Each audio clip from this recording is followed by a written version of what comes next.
Welcome back to another episode of Life in the Stands podcast. We have Bender, Zach, and Kyle on the podcast today. We're really excited to get this one out. There's been a lot of talk about Allen Iverson. There's been a lot of butthurt Bender in our group chat. So we're excited to get that out into the open so that Bender can release some of that rage and we can kind of set him straight. We're also going to talk about the Steelers. There's a lot of talk about trading for Justin Fields right now. So I'm going to have a MyGM segment there, which I've been waiting for a very long time. And then we're also going to put Kyle on the spot with some MLB rapid fire. And if we have time at the end, we might get into some of the comments that JJ Redick made as well. But Bender, actually, before we jump into this, remember to give us a follow on Twitter and Spotify. We're on Twitter at stands_life. We're on YouTube and Spotify at Life in the Stands. We're on TikTok at Life in the Stands as well. Remember to like and subscribe, and thanks again for listening. And with all that being said now, Bender, go ahead and go on your rant about Allen Iverson. And I guess before I say this too, I can mention the Brian Windhorst comments. He said that Allen Iverson would be heavily criticized. He played a lot of minutes and chucked a lot of shots, and that it would not fly in today's game. So Bender, go ahead. Yeah, so here's the deal. First off, some analysts would say that he'd be benched for this kind of play and not even average low 20s in this era. I think that is stupid. That makes me question who's even on TV. I think people completely overlooked how much talent he had overall. So I was fired up to begin with. Maybe 43 is a little too much for some people. I don't think it's too much. So if you want to break down analytically like all these guys want to do, Allen Iverson is 60th in PER, which is player efficiency rating.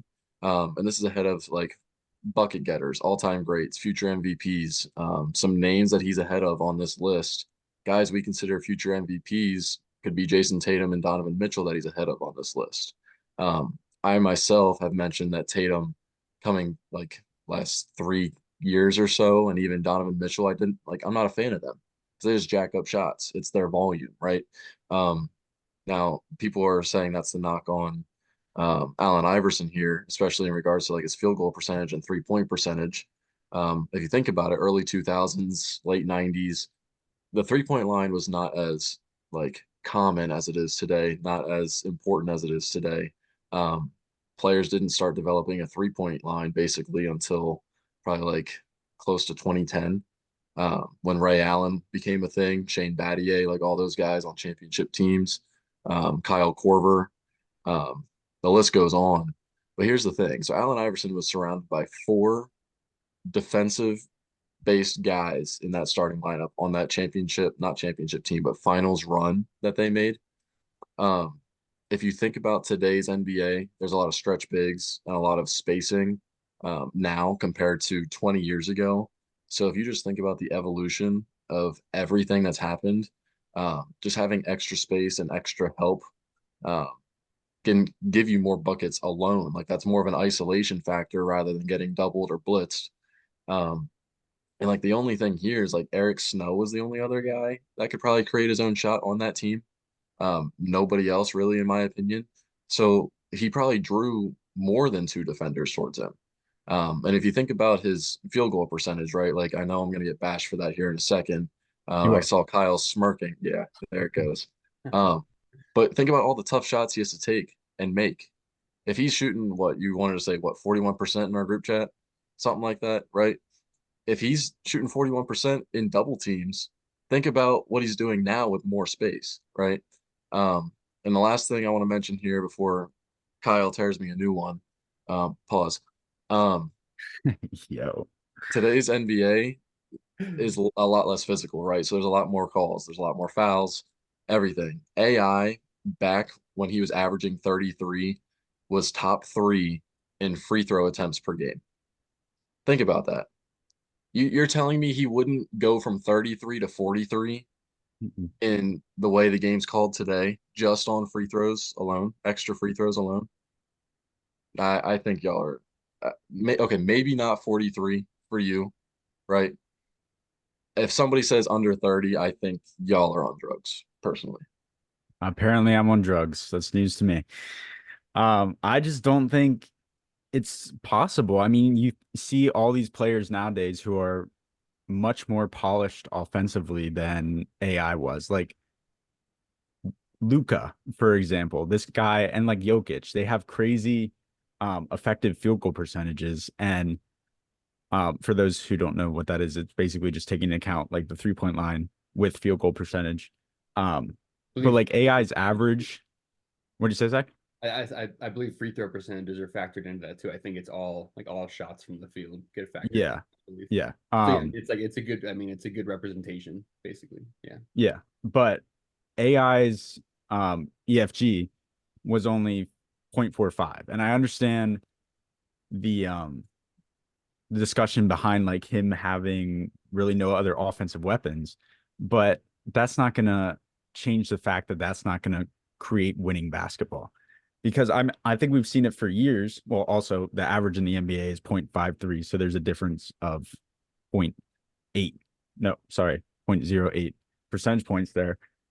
And I think we've seen for years that like centering around one player and having one player be the offensive mind, especially in Philly with Joel Embiid, it's just not winning basketball. You know, you can just shut people down like that in the playoffs. So I think going back, sorry, that was a little rant there, but going back to the AI shooting percentage, like I just 42% from the field, 31% from three, no amount of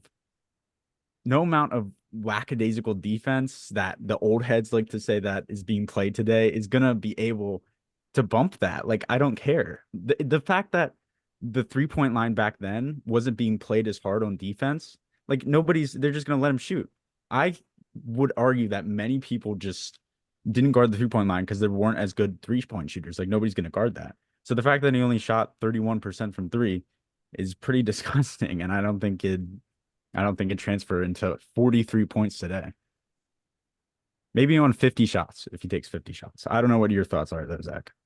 Yeah, I'm going to kind of go right down the middle of this argument because I think both of you are emotional in your responses on either direction. So here's what I would say. You know, number one, I don't think he's averaging 43 points per game just from this perspective. If AI is averaging 43 points per game in today's game, is Jordan going to average 55? And would Wilt average 70 in your opinion? Like what are we talking about with old players in today's game averaging a certain amount of points? Like I think, you know, like you're going to get into a conversation where it's going to end up being ridiculous. Saying he's going to average over 40 points a game, that's never been done by anyone besides Wilt Chamberlain. So like I think, you know, like that, like that's a conversation that I think is like ridiculous in and of itself, just because we shouldn't be having a conversation about anyone averaging 43 points per game in today's game. That's not realistic. If we're having a conversation about him averaging 30 in today's game and being one of the elite scorers, I think that's very well within the conversation. Absolutely, Allen Iverson could be an elite scorer in today's game. Honestly, Kyle, some of your comments about how the game looked make me think that you've never watched an NBA game pre 2010. Oh no, come on. Because you know some of the comments about like, oh well, they just weren't going to guard the 3-point line because they weren't as good as shooters. I vehemently disagree. I think there was a lot more hand checking. I think it was more physical on the perimeter. Although I will also agree with you that the idea that old heads have that the game is less physical now overall, I don't necessarily agree with that. I think that it's more physical in the paint. I believe that the way that help side defense is allowed to be played now is also different. So you get more collisions. And frankly, the caliber of athlete has just improved over time. That's a human evolution thing. That's not disrespectful to any one generation of basketball player or any one era of the NBA. It's just that is human evolution. Bodies have gotten stronger, bigger, faster, you know, however you make it, right? So I think, you know, I'm sort of in the middle of this conversation where I do believe that AI was an inefficient scorer. I agree that he didn't have enough pieces around him. I agree that he would be a premier scorer in the league now, because you also have to think about the fact that, you know, regardless of the defense that was played in the 3-point line, you know, what Bender was saying is like players didn't even develop that bag until like 2010. Like there wasn't step backs behind the 3-point line. There was not, you know, going off the pick and roll and taking one step to the right and just popping it from three. Like that wasn't a thing. So players didn't have that in their skill set as much. So if your AI, you know, is in this era, you also have to take into account that he's going to grow up with all of that in his bag. He's going to grow up learning all those things and playing to that style, which means that, you know, 31% career 3-point percentage is going to be a lot better just because he's going to have that practice, have that in his bag the whole way through versus it being an ancillary part to his game. It's just like an extra thing.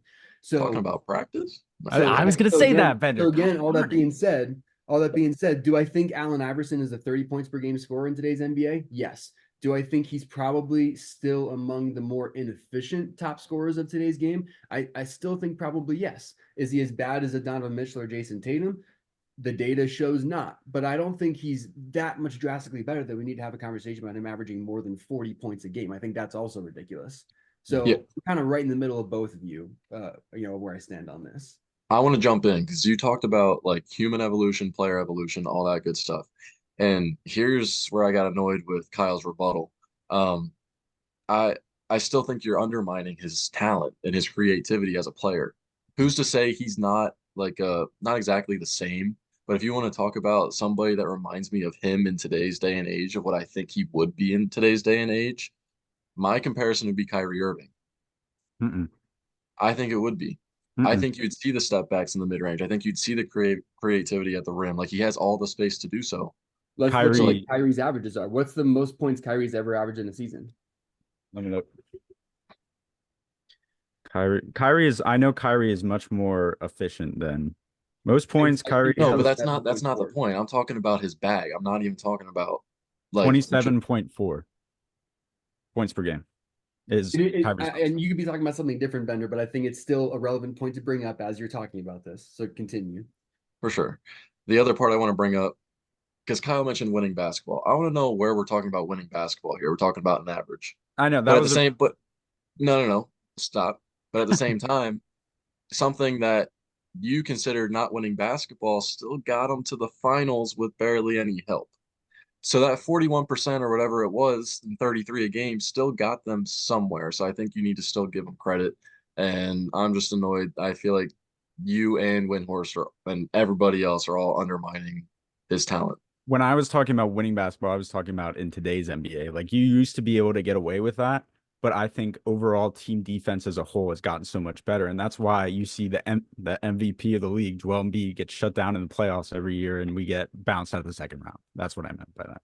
I think you might have an oversimplified view of that though, because you're just taking it as well, any star offensive player can just get shut down in the NBA. And I don't think that's entirely the case. I think when you're It's looking not. at the Sixers getting shut down in the playoffs the past couple of years, you see a limited number of offensive sets that get shut down because there's not enough variability in an offense to help out that score. So in the I case of like a Joel Embiid, right? We see him get shut down. But if you think about other teams that have progressed in the finals the past couple of years and done well, like, are you saying that the Denver Nuggets offense is not heliocentric around Jokic? What would you call No, it? but that's the thing. Like Jokic is able to have more like Murray, I think averaged what 30 in the finals or something. Like it's Let, team basketball. It's more let's take this elsewhere then. I okay. want to know, Kyle, what you think he's averaging points per game now first. AI, Yes. I'd put him at it depends on the team. I think it depends on the team because nowadays coaches aren't going to let players go out and chuck up as many shots as he did because there's going to be an overall better offensive talent. Is So, he on let's say he's the number one option. okay. Well, he's going to be the number one option. I just mean how good is his 2 and 3 and how good is the team overall? I want to go back to you saying that he like chucked up shots and everything too. It seems to be the going phrase that like Allen Iverson chucked up shots. His like field goal attempts per game are very similar to what we see, throughout the course of NBA history. Like, I mean, he averaged low to mid 20s in shots per game. And like you see a lot of top scorers take that many shots. So I'm not understanding that side of it either. I feel like that's the idea that it's checking up shots is just because you see a lower field goal percentage, which by Yeah. the way, let's go back and look at Kobe's career field goal percentage. Oh, okay. Don't get me started on Kobe, bro. I think Kobe is Right. one of Because the like, I most mean, we're having this overrated of all conversation. time. Like, we're talking about one of the greatest players of all time, and he was mid to low 40s. Is he like 44% career or Uh, something? yeah, somewhere around there. I don't think Kobe. So, I and don't then think So the Kobe. same era though. That's the same era.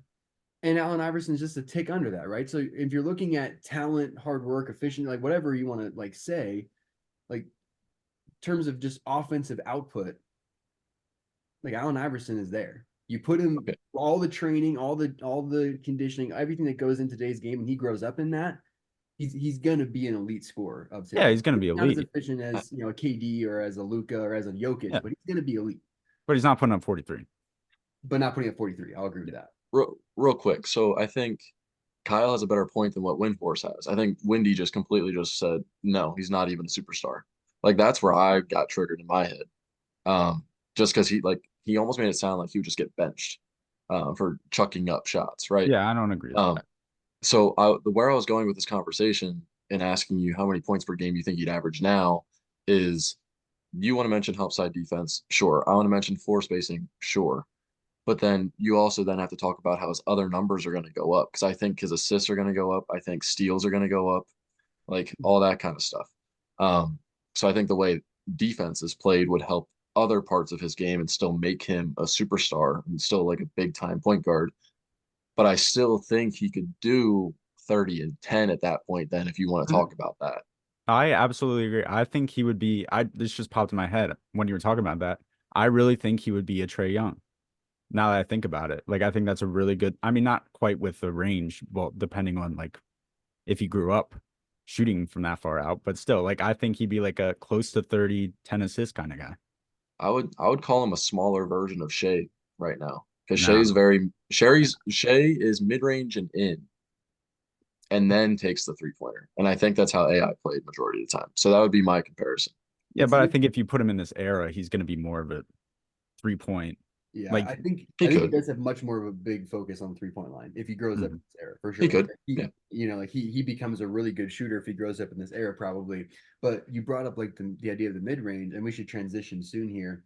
But I think another thing to think about is that we're talking about like regular season obviously, and we've had some playoff conversations. In the playoffs, I think he would actually be great in today's era because it is a lot of like the mid-range stuff. It's a lot of the creating your own shot when it comes down to those like waning moments. And a lot of the times teams are going to take away dunks or layups and they're going to take away the 3-point line, which means you need to have guys that can reliably hit in that mid-range era, in that mid-range spots all over the floor. So I think his game would cater almost better to today's playoff game than today's regular season game. um, so we're talking There's a about scoring averages and stuff like that's something to think about as well. yeah, there's a lot of room for argument. I think this conversation could honestly go on for hours at this point Yeah. with how much data you can bring up through many eras and many players. Mhm. But we are going to transition here and we are going to get into a MyGM segment. Going to go into the NFL here. Going to go with Zach's Pittsburgh Steelers and tell us how you would build the Steelers this offseason. Yeah. So I've been waiting to do this for a long time. Steelers. Um, but I think the main thing you got to figure out with the Steelers right now is quarterback, right? You need to decide what you're going to do there. They've already released Mitchell Trubisky, so that is done and is what it is. Hopefully, he finds a good landing spot. He wasn't a great fit for us, although I'm not sure if anyone was a great fit under Matt Canada. So, I mean, the first thing that I do is, regardless of how I feel about Kenny Pickett, I don't re-sign Mason Rudolph, and I trade for Justin Fields. So the draft compensation that I see for Justin Fields right now that seems reasonable is like a second and a fifth.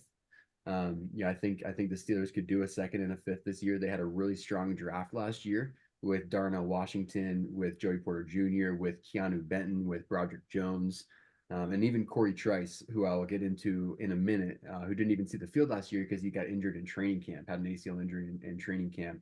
And I think Corey Trice coming back to this team is actually going to make a really big difference as well and provide some more length, speed, and youth in the secondary. But I'm trading a second and a fifth for Justin Fields, and I'm bringing in Justin Fields at the very least to compete with Kenny Pickett, and I'm making that a 2 QB race, pretty much until training camp. By training camp, I want to have an established QB1 so that we can rock with that guy through the season.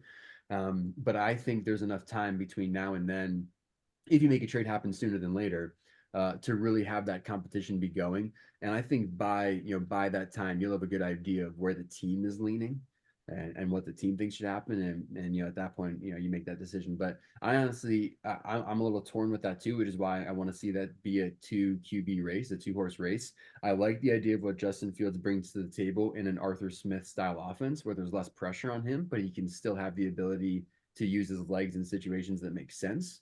A lot of play action, a lot of run game. Like it's just less pressure on Justin Fields in general. So I like that idea. At the same time, Kenny Pickett had his best game ever as a pro the game after Matt Canada got fired. So I do want to see more of what's going on there. I think that it deserves to be explored more. He was still a first round pick. You still had that conviction at that point. So two QB race there until that kind of gets moving. Moving off of the QB position, though, in the draft, I think the positions of need, first and foremost, are center and corner. If you look at our offensive line, I think the two tackles actually played pretty well last year. Broderick Jones is I think going to continue to improve. I like our guards. I like Sam Malo and I like James Daniels. I think they're really solid too. Mason Cole at center was definitely the weak spot of that line. And then you look in the secondary, I think we're just old and we've been trying to find patchwork kinds of pieces for the last couple of years. We brought in Levi Wallace, we brought in Pat Pete. There's some things there that are like we tried to make it work and just kind of like make it work in the interim, but it hasn't, right? Like it hasn't worked as well as it should. So I'm gonna cut Pat Pete actually. Pat Pete, has a decent contract. So if you cut Pat Pete, it's a pretty decent cap savings that you gain, right? So yeah, I'm gonna cut Pat Pete. And what that sets us up to do, we have our first round pick and our third round pick in the NFL draft still. I'm going to draft a corner and I'm going to draft a center in those two picks. Depending on who falls in that first pick, I'm either going to draft Jackson Powers Johnson out of Oregon, who's the center, or Nate Wiggins, who is a corner out of Clemson. I think both of those guys are kind of first round, mid to late first round picks. Depending on what's kind of there, you pick up one of those guys. And then in the third round, you draft the opposite position of whatever you got in the first round. And for me, those two guys are Kalen King out of Penn State at corner or Zach Frazier out of West Virginia, the center. I think those are two sort of third round pick guys that I think fit our system well. The reason I like Kalen King is because he's a Penn State corner that played with Joey Porter. So I think there's a lot of chemistry there that they could work really well together next level again. And Zach Frazier, if people haven't checked him out, he's was a former wrestler and plays center. He is a tank at center, just really low center of gravity, very strong base. And I think would work well with, again, an Arthur Smith kind of a scheme coming out of the third round. So that takes care of center and corner. Another thing to mention with corner is since we are cutting Pat Pete, Corey Trice Jr. is coming back. We didn't see him play at all last year. That was a rookie we drafted last year that I think is going to actually be really solid. He was having the best camp out of anyone before he got injured. So I'm really excited to see him back in the field. So I think that should solidify our corner room. If we have Joey Porter Jr., we bring in a rookie, we have Corey Trice.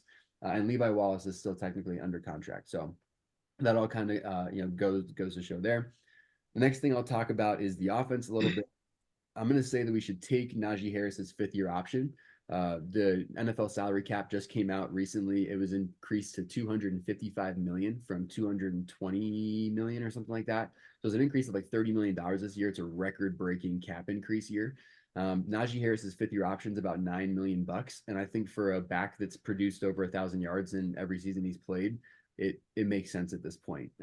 It makes sense to pay for a running back that's of that caliber, and has that kind of production. And he's played through a lot of injuries too. Like, I mean, he just seems like he's on the field, and for a running back to just be on the field, you need that. He produces.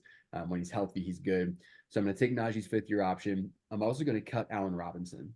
Allen Robinson was another one of those experiments. He has a big cap hit coming. I think it's like $12 or $13 million the Steelers would owe him this year as their third wide receiver. That doesn't make any sense, especially when you have names on the market like a Michael Thomas is coming on the market as a free agent. There's a lot of other older kinds of receivers. If you're going to take a flyer on an older receiver to be a number 3 and be a slot guy, why would you pay Allen Robinson to be that chance, and why would you pay him $12 million? My guess is that we're going to get some sort of a veteran wide receiver to come in for less than $10 million a year and sign him to some sort of like a small 2-year contract or something like that. On top of the fact that we still have Calvin Austin, who I frankly haven't seen enough from yet either because of that whole Matt Canada thing in the beginning of the season. I think the tight end position's fine. We have Darnell Washington and Pat Freiermuth there. I think they're in great hands. Connor Hayward is also you're really showing a lot of promise. And then finally, the last thing I'm going to do in terms of cap, I'm actually going to restructure Cam Hayward's contract because I think that he might not have many years left. And I'm going to bring in Fletcher Cox, and I'm going to sign Fletcher Cox and I'm going to have Fletcher Cox, Cam Hayward, and Keanu Benton man up my D line. And I'm also going to cut Larry Ogunjobi because Larry Ogunjobi is another big cap casualty. And that'll give room to sign Fletcher Cox along with Cam Hayward restructure, along with Keanu Benton kind of following their lead. Then I think those are two perfect guys for Keanu Benton to learn from. So that was a very long-winded explanation, but I feel like I covered all of the big points, covered draft, covered, cutting people, covered the new cap, what people I'm going to bring in, positions of need, that kind of thing. I'm not sure. Yeah, I'm not saying that I don't think that team wins the Super Bowl next year, but I think that team has a much better chance to be competitive when they get to the playoffs and isn't just, a team that got there and celebrated getting there. I think, at least at that point, you have the pieces in place to compete a little bit more in the AFC. I don't disagree with anything that you just said, I do. surprisingly enough. Um, the only thing that I question is you don't trade for Justin Fields and make it a two quarterback race. I think you know your answer if you trade for him. Um, and then my only real concern at this point is what the offense looks like, and that's just because I don't like Arthur Smith. Um, and I was going to make a joke and say I'm worried for your top five tight end boy there, Pat Fryermuth, because he didn't know how to get Kyle Pitts involved in Atlanta. So um, there's not much concern, but it's more of just like a wait and see. But I do think with all the moves and adding veterans and still building in the draft on top of it, I think it's a team that can make a deep run. Yeah, I personally can't wait to watch Pat Pete pick six, Kenny Pickett first play of the year next season. So that's just what I'm looking forward. Do you think so? Do the Steelers and the Ravens play first game? Oh no, I don't know where he's going. I just know wherever he's gonna end up, he's gonna somehow find his way to Baltimore just for the first game of the season to pick six Kenny Pickett. Interesting. I mean, Yeah. I feel like many Baltimore Steelers games don't go very well for Baltimore fans in general because it seems like it's Okay. one of All those right. games I'll see you guys. Baltimore's supposed to blow us out. Like I just feel like every time the Ravens are supposed to blow out the Steelers, I don't know what All right. MLB. Are we on MLB now? Yeah, let's actually a great transition, Kyle. Way to get that off your back there. Typical Ravens fan. For sure. We always Let's disappear when it gets tough. Yeah, me too. But no, let's go to MLB rapid fire. We do have a series of questions here for Kyle. We haven't talked to him in a hot minute about MLB. So we're gonna get some takes here and kind of get initial thoughts as some spring training stuff is starting up here. So Kyle, are you ready for the first question? No. But I'll take it anyway. All right. Go back to talking about the Ravens. Yeah, that kind of hurt me. I'm not gonna lie. No, but which team could be a surprising team this year? Ooh. I'm actually gonna look at the Brewers. I think they added a lot of good options. I think they're really slept on. I think they're a team that nobody expects really to be super good, but I think they could actually I think they're gonna make playoffs. I think they can make a splash. I don't think they're gonna win it all, obviously, but I think they're just gonna be better than people expect.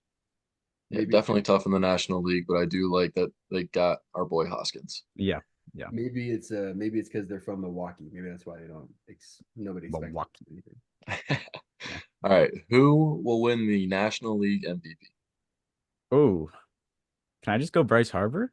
I mean, I know that's kind of biased, but I think I'm just gonna go for it. I think it's Bryce Harper. I think he's gonna come back with vengeance. I think he's gonna really prove why he got it 2 years ago and why he should have got it last year, but he was obviously injured. But I'll say I thought it was more of a down year last year compared to 2 years ago for him. So I hope he bounces back into that MVP form for the whole year. Let's get into the Yankees. Let's do that. Is Juan Soto enough to put the Yankees back into the World Series? World Series, no. I do think they're gonna be a juggernaut offensively. I think you just have, and especially Juan Soto with the short porch. I don't know if you guys are familiar with that, but right field, he's just gonna be phew. It's gonna be little pop flies out there, home run one after another. So I think they're gonna be defensively. I think that it's a little questionable, but offensively, they definitely improved. Yeah, definitely a lot of firepower. Do you think what the Phillies did this offseason was enough to remain a contender? It's iffy. I do like some of their signings. They added I'm blanking on his name. He's like a second baseman. He came from the Blue Jays. Yeah, I got you. Whit Merrifield. Whit Yeah. Merrifield. He was really good for the Blue Jays. I think he's gonna be a good utility guy. I like that they still have Sosa there. I feel like they didn't really do much to like bolster the bullpen, and I feel like they're just counting on young guys like Orion to come in, but he didn't really show up in the playoffs, which isn't really his fault. He came out of minor leagues. So I think it's just gonna be bullpen, if anything, which it feels like it is every year. So we'll see how that goes. Yeah, definitely concerned about the bullpen, but I think that's a trade deadline issue for us. True. Will the LA Dodgers win it all this year? It's looking like it, man. I think with the addition of, everyone knows the big signing in Shohei, but there's also been like a bunch of really good small signings. Like they got Teoscar Hernandez, who was really good last year for the Mariners. I think he was batting like 290, and I think he had almost 30 home runs or something. And I think they're stockpiling all these good players to make this run. And I don't know if anyone's gonna stop them, to be honest. Yeah, they're definitely putting their eggs all in one basket this year for sure. Last question, and it's kind of a funny one. Did you see what's going on with the new see-through pants and uniforms? And what are your thoughts on that? I have not. What? Yeah, so Ooh. there were new uniforms designed by Nike and actually manufactured by Fanatics, and it's see-through from like mid-thigh down. Wow. And people caught a glimpse of a lot more than they wanted to see when somebody was bending over at a base. Was it Bryce Harper? And if it was, where can I find this photo? Just kidding. I'm just kidding. Hey So, yo, hey yo, that was a joke. That Foul was on a the joke. That was a joke. play. Relax, relax. get him out of here. That was a No, joke, but guys. I they have a they need to girlfriend. fix that ASAP. There's way too many little kids out here that don't need to be seeing stuff and Yeah. hearing about the birds and the bees a little too soon. Yeah, no. So, no. But yeah. Who's gonna be the first lawsuit to come out suing the MLB for having to give the talk too soon? Probably Bryce Harper after I get too excited for for this picture. All right, let's jump into one quick segment here while we still have a little bit of time. JJ Redick had made some comments on how fans don't want to learn the game as much anymore, and they are kind of just here for the drama. Um, do you guys think this is true? Do you agree with what he's saying? Do you think people actually want to learn from the game, or is it all just drama and highlights? I want to If hear it's one Kyle thing first because he's just If it's one thing I've learned from NBA Twitter, it's that every basketball fan is an idiot and they don't understand basketball. So I think people are just caught up in the drama. They're caught up in all the ooh, flashy, oh, this guy hates his coach, blah, blah, blah, blah, blah, blah, blah. Like no one's actually trying to learn the game anymore. So I think it's a business. They're trying to generate clicks. They're trying to do this and that. So People don't understand basketball on Twitter, but this man likes Ben Simmons. Go ahead, Zach. yeah, because I understand basketball. So, I mean, if you just refer to the first part of our conversation, just go to the bottom of your screen where the red bar on YouTube is and just go back to the first like 10 minutes of this video. yeah, I will do. I think you have your answer. People just want drama. People just want drama. It's it's all drama. For sure. I mean, like Kyle said, it's clicks and everything. And I mean, we talked about this a little bit off the podcast too. I think there's always going to be a pocket of fans that do really want to learn. Like we're all sitting here doing a sports podcast. Like I think there's probably a desire between the three of us that we want to learn the game a little bit more so we can talk to it. Except But Bender. average NBA fan, yeah, I mean, it's a show. It's a business. It's to make money at the end of the day. Like that's what it is. So Well, yeah, here's where I stand. You mentioned the three of us definitely want to learn, except Kyle doesn't think I want to because I'm not a Ben Simmons fan. Here we are again. Full circle. But can we do no, a whole episode just on Ben Simmons? We should just pull up like we just like analyze Ben Simmons Dude, clips. I will I go just want to hear so like hard. Kyle's I'm with that. input. Like I want to hear Kyle's perspective on a certain Ben Simmons highlight, and then I want to hear Bender's perspective on I will the same I Ben will Simmons bring a highlight. whole I'm with that. whiteboard and I will just stat after stat after We can have stat. it be like Okay. one of those blind dating things.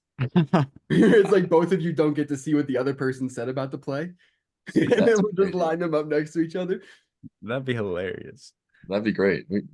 Definitely a thought, but no. So like, we definitely want to learn. However, if you think about what we like jumped on weeks ago, maybe like a month ago now, we were all about the drama. we were talking about Giannis chasing down a game ball and Draymond getting suspended.